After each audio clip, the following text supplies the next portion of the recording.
হ্যাঁ, এই সময়টা যাতে প্রত্যেকটা মেয়ের জীবনেই আসে। আজকে কিন্তু নীল পুজো, এটা প্রথম আমার নীল পুজোর উপোস করা। তো আজকে দিদি বাড়ি আমরা চলে গেছি, দিদি বাড়িতে যে শিব ঠাকুর প্রতিষ্ঠিত, তাই ওখানেই কিন্তু জল ঢালবো। তো সন্তানের মঙ্গল কামনার জন্যই আজকের এই ব্রত করা হয়।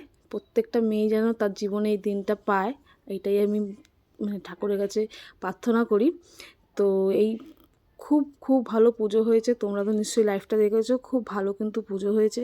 তো এবার কিন্তু আমি জল ঢেলে নিচ্ছি। তো মানে খুব ভালো দিনটা কেটেছিল, মনের একটা কামনা পূর্ণ হয়েছে আর কি। নীলায় নীলাম্বরায় নীলকণ্ঠায় নীলপরমেষ্টিনে ভগবান রুদ্রায় মহাদেবায় নীলষষ্ঠী পূজা ব্রত করমি।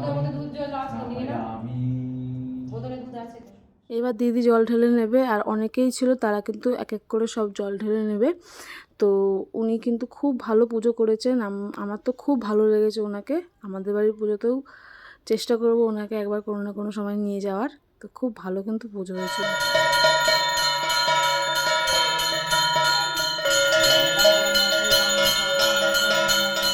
মানে এত খিদে পেয়ে গেছিলো যে সাবু যে খাচ্ছি সেটা ক্লিপসটা নিতেই ভুলে গেছি। তো এখানে দেখতে পাচ্ছ ননটাই কী সুন্দর পিসামশাইয়ের কোলে বসে রয়েছে, আর ও কিন্তু তরমুজটাকে দেখছে। আর এদিকে রাতের সব খাওয়া দাওয়ার প্রিপারেশন চলছে, পরোটা হবে, আরও অনেক কিছু হবে। তো তোমরা দেখলেই বুঝতে পারবে। আর এটা কিন্তু ইঁচড়টা আগামী দিনের মানে পরের দিনের জন্য কাটা হচ্ছিল দিদি বাড়িতে। আর এই যে কী ভাজছে দেখো, এখানে কিন্তু পটল ভাজছে। অ্যাকচুয়ালি কী হবে বলো তো, পটল আলুর তরকারি হবে, আর ওই যে মটর দেখছো, ওটা কিন্তু আমার মানে স্বামীর জন্য মেনলি করা হচ্ছে ঘুগনি। শুধু পটল আলুর তরকারি হবে, দিদি একটু ঘুগনি কর না। তো এরকমই আবদারে কিন্তু দিদি একটু ঘুগনির জন্য মটর ভিজিয়েছে।